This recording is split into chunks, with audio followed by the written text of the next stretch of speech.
And welcome into this edition of Gator Bytes on the 1010XL.com podcast network, also being simulcast on the Florida Gator 1010XL Facebook page. Today's Gator podcast is brought to you by Southeast Orthopedic Specialists, the Northeast Florida's leading orthopedic center, providing an unparalleled level of care across numerous locations in both Jacksonville and St. Augustine. That includes Riverside, Northside, the South Side, the beaches, Fleming Island, and St. John's. He is Denny Thompson. I'm the hacker, Ryan Green. I'm battling through. You know, you commented on my daddy thermos here. Yeah, just don't point it at me. That's because my 2-year-old got this for me. That's good for him. It's filled with hot tea that apparently I've been told helps in a situation like mine. So I'm battling through. I was questionable, but I'm here with you. I did see the look. You want me to do that read next time? Because I'm good. That sounded tough. I'm good. You sure? I am sure. Okay. I am much better. Cadence is off. Than the Gator basketball team was last night. Good grief. Okay. They lose 56-55. They lose a game that they were winning by 4 with 90 seconds to go. They lose a game because they fouled a guy shooting a 3 with 20 seconds remaining. We got a lot of branches off of this. First and foremost, though, Denny Thompson, your thoughts. They suck. I mean, what do you want to say? Well, It's 7 years of the exact same thing.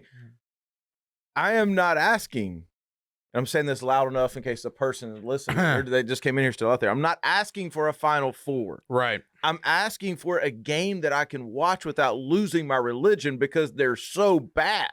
Yeah. Like a game that I can sit there and be entertained by, not a game that looks like every other game for the past 7 years where they can't hit a shot. They do stupid crap. I don't know any of the players because they weren't recruited here. Like there's no synergy. And yes, the atmosphere is terrible and it's a bad basketball school. And I get all of that.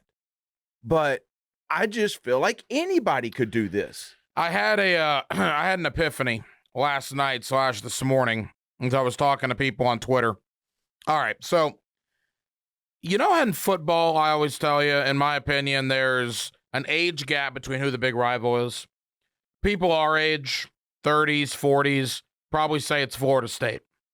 People above the age of, say, 50 that lived through Lindsey Scott probably still say it's Georgia. Right. I think you can now bring that to basketball. And what I mean by that is not a rivalry necessarily, but expectations of Gator basketball. I think the older Gator fan. Man, hold on. You forgetting how old I am. No. Well, you're what, 6 years older than me? I don't know how old you are. I'm 38. Okay, I'm 7, yeah. 7 years older than me. Okay. So you're not that much older than me. Okay. All right. So, and that's, you're not 50. I guess you're far below that. I think the older Gator fan remembers the days before Lon Kruger, remembers the days, even though they had some good teams with Vernon Maxwell and Dwayne Shinsis back in the day. But Gator basketball was very bad before Lon Kruger got there for the most part. Lon Kruger gets there, a couple of bad years, but then 94 happens with Dimitri Hill, DeClerc, Dan Cross, Craig Brown. They go to the Final Four. Billy arrives. The rest is history. I think older Gator fan remembers 8, 9, 10 win seasons. And that's why they're satisfied now with a 16-10, 6-7 in conference Gator basketball team this year because they're competitive. Younger Gator fan sees Arkansas, Auburn, Tennessee, LSU, you name it, blow right by Florida in the driver's seat in the conference. Florida goes to the back seat, and it's very, very frustrating. What Billy built has been essentially destroyed. So let's peel back a couple things there. One, I agree with everything you just said. If that's the case, then we should talk about Billy the way people talk about Nick Saban. If what he did at Florida elevated that thing so much, then he should be talked about as one of the best college basketball coaches in the history of the game. If it's either that kind of feast or that kind of famine, and he brought the feast, then he is a whole different level than what I previously thought. Now, this can also be true. All those schools that you just named Arkansas, especially Arkansas, LSU, Tennessee, they're all better basketball schools. They are. They just are. They put more resources into it. I grew up in Arkansas, so I became a Gator fan when I was 15, 16 years old. Maybe 16 years old. So I remember the days in Arkansas of UNLV, Arkansas, 1 versus 2, right? Arkansas, Duke. That is what that state lives for. They're like Kentucky, right? If you go to their basketball facilities, it is unbelievable. All their facilities, it's Walmart money, Tyson chicken, all that stuff. But that's what that state is. That's what they live for. The demand is there. Yes, they had a little dry spell, but they're going to get 22,000. Like, I mean, it is going to sound like a football game in there all the time. But Auburn is not a basketball school. No. Alabama is not a basketball school. No, but I'm thinking back because I know I've been to Alabama a couple of times. I'm trying to think. The basketball facilities at Florida are awful. And to the point of the guys that are pro Mike White, it is hard to recruit at Florida in basketball. And what Billy Donovan did is unbelievable. But it is really hard to recruit at Florida. And, I said that about all the transfers and not knowing who any of these guys are and all that stuff. And that's probably a byproduct of it's hard to recruit. Yeah, look, all right, so that. But don't misunderstand me. They still stink. Yeah. Well, the whole conversation centers to me around Mike White. And I got Gator buddies last night and today, and quite frankly, moments before we started this podcast here on 1010XL.com, defending Mike White. Again, I don't expect Florida to go to Final Four after Final Four after Final Four. In fact, I don't expect them to make Sweet 16 after Sweet 16 after Sweet 16. My problem lies, he's not bringing in talent. The talent that he has brought in, for the most part, has been underdeveloped. He's living out of the transfer portal, going to get guys from Cleveland State, Louisiana Tech, Boston College, Charleston Southern. They're not scoring. They're a terrible offensive team. Last night in a must-win against a Texas A&M team that had lost 8 in a row and hadn't won a game in a month, Florida scored 4 points in the first 10 minutes. At a certain point, man, enough's enough, and you got to say, you know what? We can do better than this. Well, I think you just hit the nail on the head. There's no progress. No. It's the same. Like He's 35 and 30 in the last 65 conference games. There's no evolution. We're seeing the same thing that we see year after year after year. Now, I do think the Leonard Hamilton story down the road plays a little bit, and there's this thought that, okay, can you replace him with somebody better? I don't know the basketball world well enough to know that. I have no idea who the next hot basketball coach is. Don't know. But if you can't, then, okay, let him find his bearings and let him keep going. I get all that. And the reality of it is this, Gator fans, for me, I don't care enough that I lose sleep over it. And that proves to me that I don't really care about basketball at Florida. Like, I don't care enough about anything that I lose sleep over it outside of my wife and my kids. But football will make me stay and watch the entire game and hang on to every hope. Basketball, I see that drought. No, done. See, not watching. All right.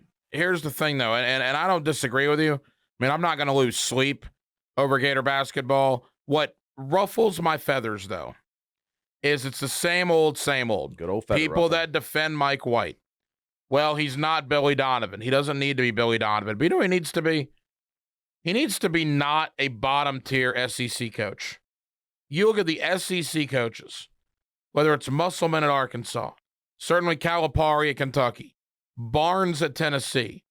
You look at what they're doing with Nate Oates at Alabama, obviously Bruce Pearl at Auburn, Buzz Williams just beat you last night at Texas A&M. How far down the list would you get before you put Mike White on a 14-coach power ranking of current SEC basketball probably coaches? 12. Absolutely. Yeah, probably. I'm not wanting you to be Billy Donovan. I'm not expecting you to be Billy Donovan. In fact, I'm tired of hearing that excuse. But the University of Florida, a 2-time national champion, been to the Final Four, 5 times in their lifetime? I think 5 times. 5, yeah. Yeah.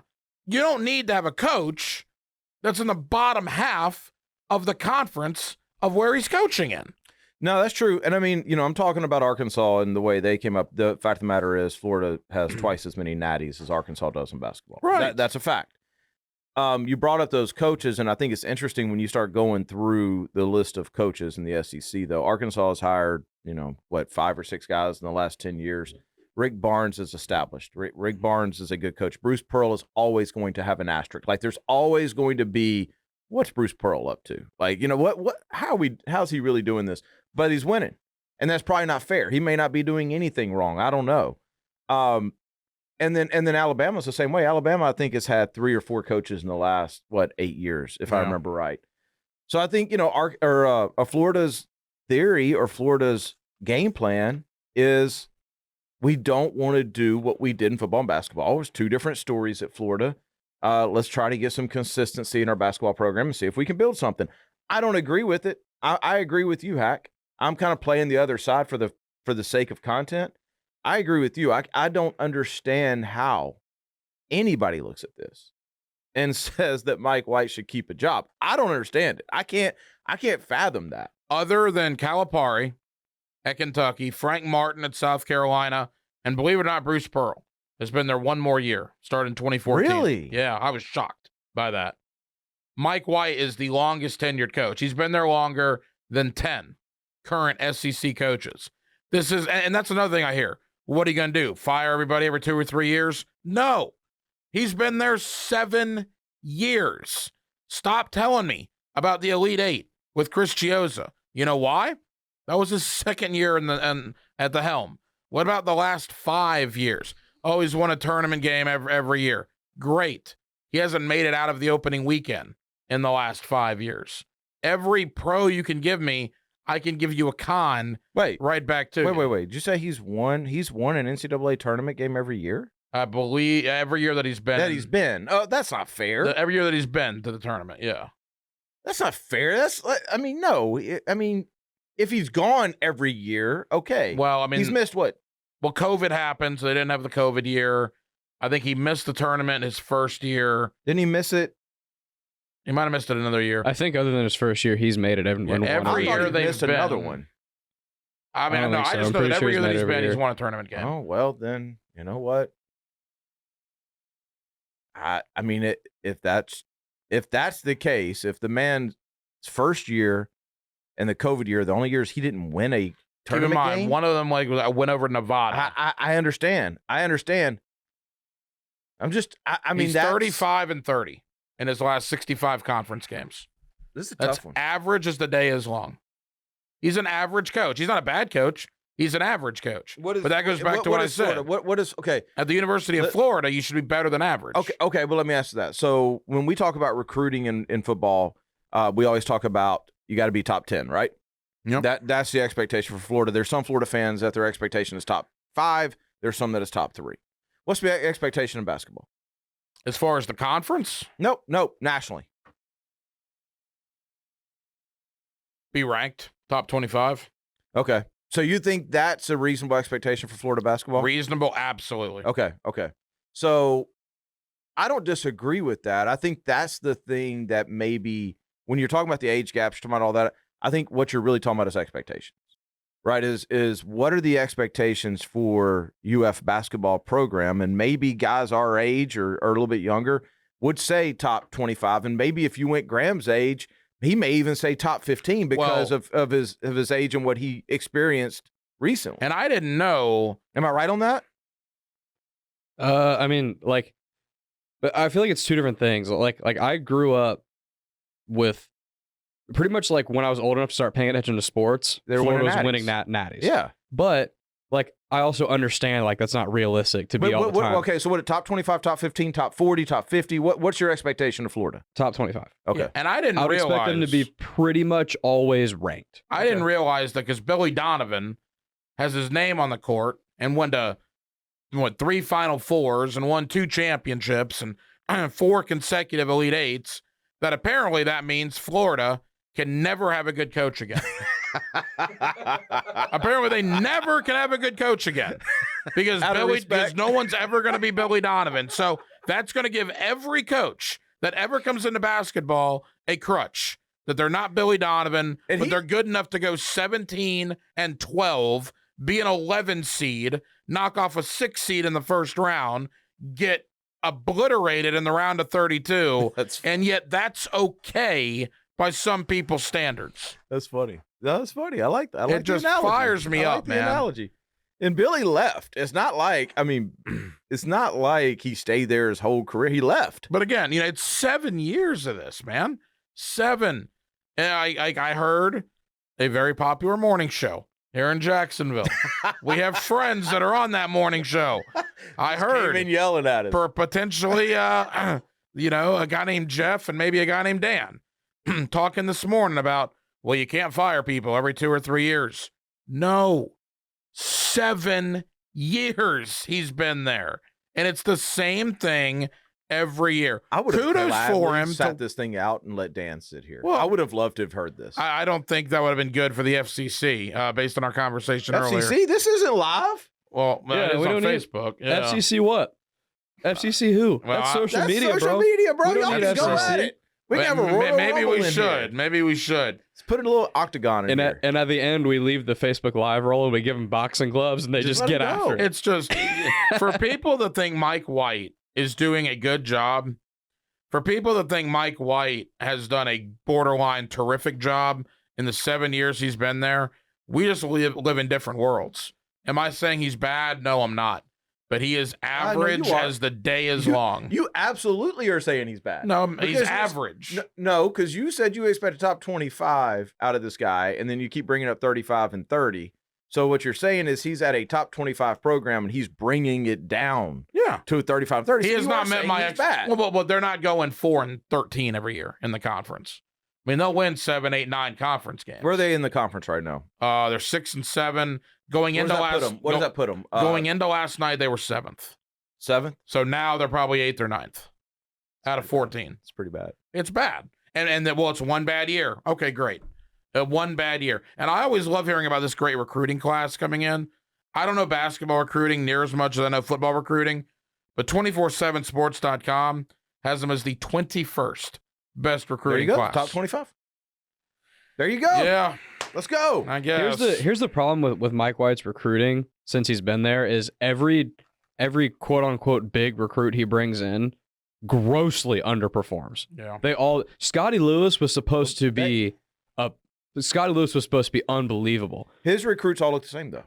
If you think about his recruits all look underdeveloped, skinny. They're all small, yeah. Yeah, it's like anyway, we have spent I got one more thought about last night, but Southeast Orthopedic Specialists, they bring it to you. You can log on to their website by going to se-ortho.com. You can also listen to our friends at Southeast Orthopedic Specialists, the good doctor, Kevin Murphy, on Thursday mornings in the 7 o'clock hour, right here with our buddies, Jeff and Dan, on 1010XL for his weekly analysis of injuries in sports. One last thought on Mike White. They're up 3. Oh, no, they're up 2 last night. They're up 2, 32 seconds to go. They foul a 3-point shooter, all right? Now, maybe that's not on Mike White, but that's unbelievably undisciplined to foul a 3-point shooter while the shot clock's running down, mind you. A&M makes all 3. Then you're going to dribble the ball down 1 from 19 seconds down to 7 before you make your move. That's the move. Yeah, that's the move, though. If I'm Mike White, I'm screaming, you got to go, man. You're down 1. But I mean, that's the way the game's played now at every level. In college and NBA, if you watch it, if it's a last possession, it's an isolation till 7 seconds, and it's a driving kick or drop. Like that. Those commentators last night were freaking out about it too. They couldn't believe it. My other issue with it was, I'm not saying it's right. I'm just saying you'll see it tonight if you watch it. My other issue with it was I understand Tyree Appleby is one of your better playmakers, but he is so reckless with the ball and he turns it over so much. Like I never feel comfortable when he has the game. Well, that's why I'm already over it. That's why you go to Cleveland State to get your starting point guard. Colin Castleton has to touch the ball that possession. Yeah, they need to run a pick and roll with Colin Castleton and let him go, get fouled. Like they've got to do something with Colin Castleton that possession. There's no other good offense for it. It's all very bad. I'm tired of talking about it. It's all very bad. But for the people that defend Mike White, just absolutely drives me nuts. And we'll have the same conversation next year. For the people that defend Mike White, bump y'all. Yeah, we'll have the same conversation next year when they're 6-7 in conference play and squarely on the bubble. The one good thing, though, is I don't have to worry about going to bracketology anymore, because when Auburn wipes the floor with them on Saturday and they're 16-11, you don't have to worry where Lenardi's putting them in the tournament, because you have to go to NIT bracketology at that point to see where Florida's going to be. Maybe they can get a home game. Yeah, that'll be good. That'll be good. Let's play a home game against the champion of the Horizon League in front of 800 on Thursday at 6 o'clock on ESPNU. Yeah, right, in front of 800 people. All right, we have Billy Napier coming on the show tomorrow on XL Primetime. Yo, big time, man. Here in Jacksonville. Yeah, scheduled to join us tomorrow on Thursday. That'll be a fun conversation. I haven't had the chance to talk with Billy Napier yet, but Joe Cowart, myself, Matt Hayes, scheduled to have that opportunity tomorrow. Hope Gator fans tune in, and it'll be good to talk to the new head coach of the University of Florida. What's tomorrow? Thursday? Thursday. What time's he coming on? We're hoping about 12:30-ish. Okay. Well, right at the start of the show. Okay. No, it'll be good. It'll be good. I think we mentioned this 2 weeks ago, I think, with the press conferences and all that kind of stuff. I think he's doing a good job. I think he's doing a really good job of putting his face out there, getting his name out there. I think a lot of us hardcore fans forget that 80 to 90% of the fan base are not hardcore fans. And so they know that there was a coaching change, but they don't know much about Billy Napier. They haven't spent the time to do it, right? And people have busy lives.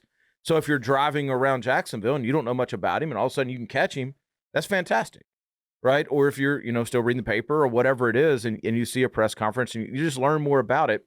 So I think that's good. And I think it's the way that Florida needs to go. Because NIL is real. And what we've learned about it is not going to be powered by brands and companies like everybody thought. The Dr. Pepper occasionally will put $500,000 into somebody. What it's going to be powered by are these collectives, are these fundraising groups that go out and get outside interests like Gator Collective and things like that. And so, I think the more you get that out there and the more people realize that I can give $20 a month if I want to. You don't have to. It doesn't make you a better fan or worse fan. Or I can give $1,000 a month, whatever. And it goes towards this stuff. I think that's where the game is going. So I think that players and coaches are going to be much more accessible through social media because they have to have that piece. Yeah, and look, Napier held another press conference Friday last week. They're in phase 2. Spring ball right around the corner. Orange and blue game right around the corner. When do they start in spring? The Orange and Blue game's April the 16th. So probably mid-March. Yeah, so I guess if you rewind the clock back a month or so. Yeah. So we're about a month away. Well, they got spring break March 5th. I know that.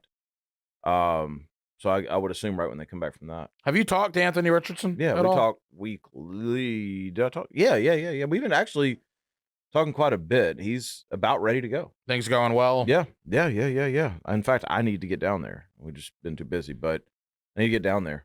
He's going to spend spring break up here. So I'll get a lot of work with him. What is that, the week after next? As we get closer to spring ball, like to focus on a position group. And this week, we did quarterbacks last week. Again, we don't need to give a thorough breakdown, just a general, point of view. The running back room last year we thought was going to be really good, and it was. But unfortunately, you only really saw Malik Davis, Damian Pierce, and a little bit of Naquan Wright. You never saw Lingard. You never really saw DeMarcus Bowman. Right. Now this year, Malik Davis is gone. Damian Pierce is gone. So your main running backs will be DeMarcus Bowman, will be Lorenzo Lingard, will be Naquan Wright. And I'm also very curious about the Louisiana transfer, Montrell Johnson, who had 12 touchdowns last year. What's his size? In Billy Napier's offense. 5'11", 210. Yeah, I think if you look at this, there's a ton of speed in that room. It's probably as fast of a quarterback or as of a running back room as what they've had in a long time. I don't know who's the power back. Is there one? Is it? I mean, that's the thing. Johnson's listed as their heaviest back. What's he at? He's 210. Yeah, that's what I'm saying. I mean, these days 220, 225. Right. You got Bowman listed at 185, Johnson at 210, Lingard 205, Naquan Wright 200. Now, I don't think that's necessarily a bad thing because your quarterback's 230, and he's probably a better runner than just about everybody on that list. So I think, if I'm guessing what they're going to do, it's going to be some quarterback power type stuff off of the stretch, right? So you get your speed outside, you get your power inside with your quarterback type of thing. But I mean, there's a lot of speed and there's a lot of excitement in the room. I mean, you go through those names and there's 2 5-stars on there, right? And so I think it could be an explosive room. Just none of us really know what Napier is going to do offensively with it. Compare, and I know you watched film, you really didn't watch it as it was happening last year. Napier's running offense compared to Mullen's running offense. Similar, very similar from what I remember. I mean, I was looking more at the quarterback stuff when I watched the film. Napier likes to spread people out a little bit more, so you'll see wider splits. He uses a tight end quite a bit, which Florida already did. And I'm just going from memory here. I don't have my notes with me. So he's got a lot of 11 personnel, so 1 back, 1 tight end, motion shifts, wide splits, which means he's trying to find that alley, right? Or he's trying to widen the defense out to find the middle in the running game. And it's basically whatever they do, we counter with this, which is very similar to what Mullen did. Mullen played a big numbers game in the run game. So he had an RPO off of a lot of it. So if they had this in the box, we throw it. If they have this in the box, we hand it off, right? The one thing that I hope Napier does, because I feel like Anthony Richardson's going to be a different dude this year because he's going to be all the way healthy. I hope he spreads people out empty more and lets Anthony not just throw it around, but give him one-on-one with a linebacker in the run game. Because I like our chances in that. Mm-hmm. I think that's the easiest thing is spread them out, make the defense make their intentions known early, and, just kind of play off of that. Are we playing, a high-low game? Or are we running if there's this number in the box? I think there's a lot you can do with 15 that he couldn't do at Louisiana with that guy. Understanding we're way early in the process. Who's the starting running back? I mean, will it be Naquan Wright by default? I mean, you got to think so. I think if it's not Bowman or Lingard, then you start to really ask some questions because those were 2 5-stars. Yeah. So you start to really ask some questions about their development since high school. And that wasn't just here. It's Miami and Clemson is where they signed. So I think if you see one of them jog out and start, that could be a really good thing. That could be that they've taken that step. And a lot of times for a running back, that means pass pro and stuff like that. That they've taken that step. And there was something they did in high school that made them a 5-star that means they're an exciting player. They're one of a kind. So you want to see one of them starting. Thank you to Southeast Orthopedic Specialists for bringing you Gator Bytes here on 1010XL.com and the Florida Gator 1010XL Facebook page. Again, our guy, the good Dr. Kevin Murphy, and everybody over with Southeast Orthopedic Specialists. Graham Cam, I'm not going to ask Denny because I don't think Denny's watched any of it. Gator basketball, the ladies still doing it for you. Kelly Ray Finley, another victory. They beat Auburn, but they're like in the top 17, 18 in the country. They are fun to watch, much more fun to watch than Mike White and the men's team right now. The fact, like, they have to remove the interim tag. Like, she the only reason they might be SEC Coach of the Year. The only reason they wouldn't is because of her ties to Neubauer, but it doesn't change the fact that this is the best Florida women's basketball has been like ever. You watch any of the Lady Gators women's basketball? No, none. I don't watch, but that's not. I mean, I don't watch anything. I really don't watch sports that much. One thing that she does have that's a big advantage is their starting point guard, Kiara Smith. They call her Kiki Smith.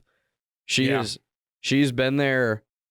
She was a redshirt senior and the COVID year. I'm pretty sure this is her 6th year there. Again. So they've got tons of experience there with all the turmoil. Football too, by the way. What's that? There's going to be dudes 2 years from now. You're like, how is he still playing? Right. Because they didn't take that. It's like Hines Ward at Georgia was there for a decade. What was the guy? JT Barrett? JT Barrett was like a 14-year starter at Ohio State. Yeah.